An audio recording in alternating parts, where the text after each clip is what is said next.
네, 여러분 안녕하세요. 오늘은 21년도 사관학교 기출문제에 나왔던 안축의 주계별곡에 대해서 함께 간단하게 이야기해 보도록 하겠습니다. 이 문제 같은 경우는요, 면항 정가와 함께 구성이 됐습니다. 34번, 36번 문제이고요. 사실 주계별곡 하면은 굉장히 낯선 작품이 맞고요. 이 주계별곡 경기체가라는 거 먼저 기억을 해주시기 바랍니다. 경기체가라고 하면은 우리가 보면 한림별곡 배우고 넘어가는데요.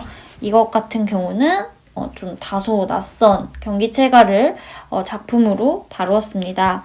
이 안축의 주계별곡에 대해서 간단하게 설명을 하자면요. 이 안축 같은 경우는 고려의 충수광 때의 사람이었습니다. 그 다음에 당연히 고려의 신흥사대부의 한 명이었고요.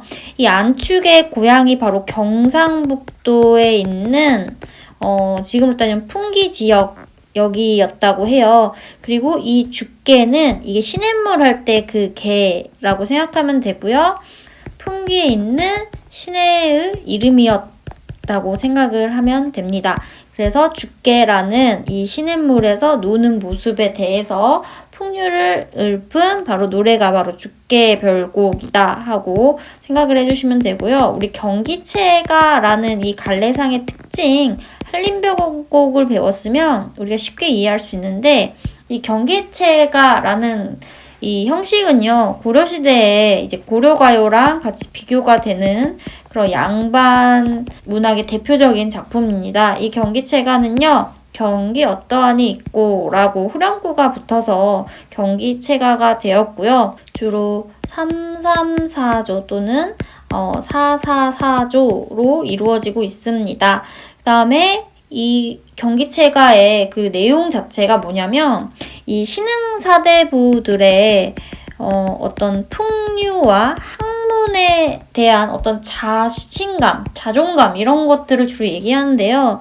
이 고려가요랑 비교되는 특징은 뭐냐면 고려가요 같은 경우는 서민들의 그런 애환, 그 다음에 남녀 간의 사랑 이렇게 보편적인 주제를 다뤘다면 이 경기체가는 이 특정 신흥사대부의 계급을 위한 우리 정말 잘났는데 니네 보기 어때? 부럽지? 이런 식의 내용을 말하고 있기 때문에 생명력이 짧았다. 솔직히 자기들끼리 자기 잘났다고 부르는 노래가 그렇게 매력적일 수 없잖아요. 그래서 고려 가요 같은 경우는 문학적으로 굉장히 평가가 높게 되는 반면에 이 경기체가는 지속력도 짧고 문학적인 느낌도 떨어져서 교술적이다.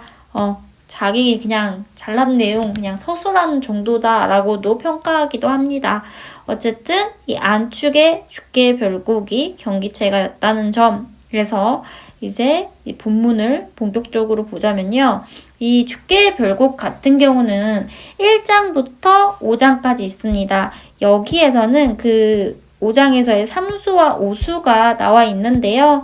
자, 여러분들이 이 내용을 어렵게 생각하지 말고요. 주로 학문과 자연에 대해서 이야기를 했다는 것. 그 다음에 이 사람들의 이야기가 굉장히 태평하다는 것.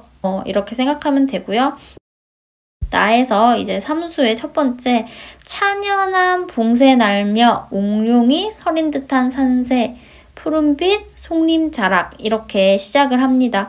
여기서 찬연한 봉새 날며 라고 얘기하는데 이게 본문에서는 이게 다 한자예요.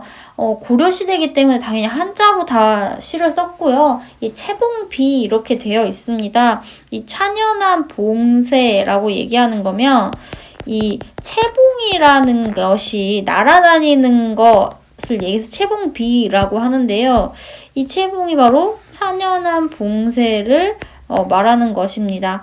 빛깔이 곱고 아름다운 이 봉은 뭐냐면 봉황새. 날아다니는 그런 모습입니다. 이 봉황 같은 경우는 실제 있는 새가 아니죠. 환상 속의 새인데요.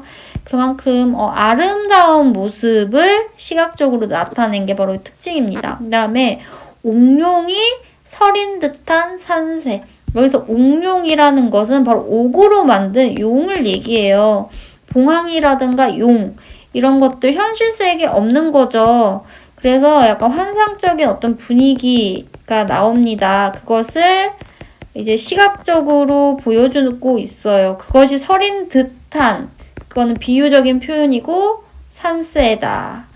지금 굉장히 아름다운 무엇? 자연의 산세를 마치 봉황이 날아다니는 것 같고 거기다가 옥으로 만든 용이 서린 듯하다 라고 표현을 하고 있는 것입니다. 그 다음에 푸른 빛 색채 이미지 푸르다 나오고요. 송림자락이라고 얘기하는데 우리 송림 같은 경우 지금도 뭐 송림동이라고 얘기하거나 송림이란 말은 굉장히 고사에서도 많이 나오는데 말 그대로요. 소나무가 숲풀이 진, 소나무 송자 써서 소나무가 숲풀이 진 이런 산기슭을 얘기하는 것입니다. 지필봉과 연묵지를 갖춘 향교에서 라고 얘기하는데 여기서 시적 공간이 나옵니다. 바로 어디예요? 향교예요. 향교는 지역마다 이제 학문을 계속해서 가르치고 그것을 배우는 그런 장소잖아요. 그 다음에 지필봉과 연묵지는요. 여러분들이 알아놔야 되는 게 지필연묵이라는 말이 있어요. 이제 지필연묵이라고 하면은 이게 바로 종이지, 그 다음에 그 다음에 벼루연, 그 다음에 묵은 묵 이렇게 해서 문방사후 공부할 때 쓰는 그런 필기구를 얘기를 하는 것입니다. 그래서 지필, 종이와 붓으로 만든 봉우리와 그 다음에 연묵, 벼루와 먹으로 만든 그런 연못을 갖춘 향교다라고 비유적으로 표현을 하는 거예요. 그래서 이 향교라는 이 학문적인 공간이 굉장히 아름다운 자연을 배경으로 해서 이렇게 비유적으로 표현이 되고 있구나 여기까지 확인할 수 있고요. 마음은 육경에 의지는 천고 궁구에 둔 공자제자들이라고 얘기하고 있습니다. 당연히 요때 향교에서는 유교적인 내용을 배우니까 뭐라고 표현하는 거예요? 공자의 제자들이라고 표현을 하는 거고요. 이 사람들의 마음이 육경이라는 요거 유명한 그런 책들 6가지의 경서를 얘기하는 거고요. 그리고 그 사람들의 의지가 천고라는 거는 높은 뜻을 구하고 생각한다는 얘기예요. 그래서 굉장히 이 학문 수양의 의지가 강한 모습들을 생각을 해주고 있고요.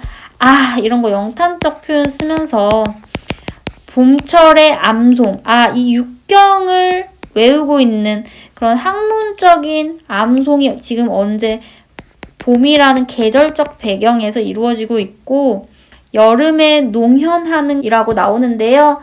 여기 농현이라는 말 여기 나오죠. 검은거나 가야금 등의 현악김을 연주함.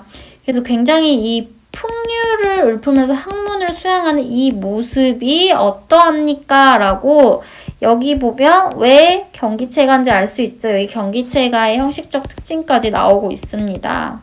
경기 어떠한 있고.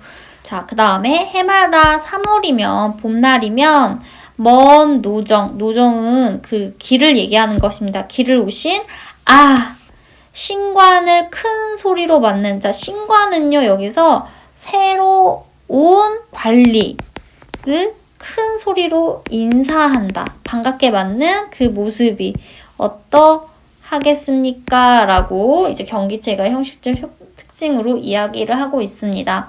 그래서 여기서는요, 이 자신의 고향인 죽계에서 공자를 따르는 그 양반들의 무리가 봄에는 육경을 외우고 그다음에 여름에는 검고를 뜯으면서 있는 모습을 그냥 표현하고 있습니다. 그다음에 이제 오수를 볼게요. 오수는요, 붉은 살굽고 분분하고 방초는 무성한데 솔동이 앞에서의 긴 봄날과 이렇게 이제 시작을 하고 있는데요. 붉은 살구꽃이라는 거는 이제 봄에 피는 꽃입니다. 그래서 여러분들이 이런 자연적인 소재 보면은요, 요거 붉다? 이거 레드잖아요. 그래서 색채 이미지, 요거는 시각적 이미지고, 그 다음에 살구꽃만 나와도 이게 계절적 배경을 살리는 그런 소재라는 걸 알 수 있습니다. 그 다음 분분하다. 이거는 어지럽게 막 날리는 모습이고요.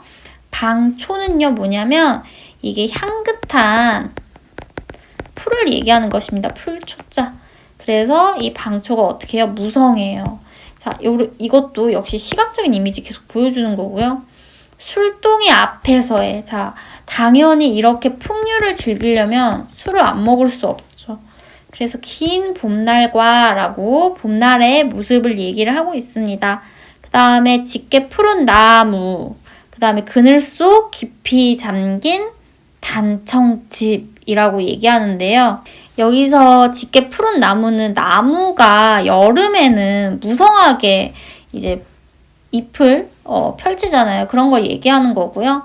그 다음에 그늘 속 깊이 잠긴 단청집이라는 거는 이 단청이 붉을 단자예요. 그 다음에 청은 뭐예요? 푸를 청자죠? 그래서 빨갛고 푸른 화려한 집을 얘기합니다. 거기다가 거문고 소리가 나고 있고요. 여름에 훈훈한 바람이 불고 있어요.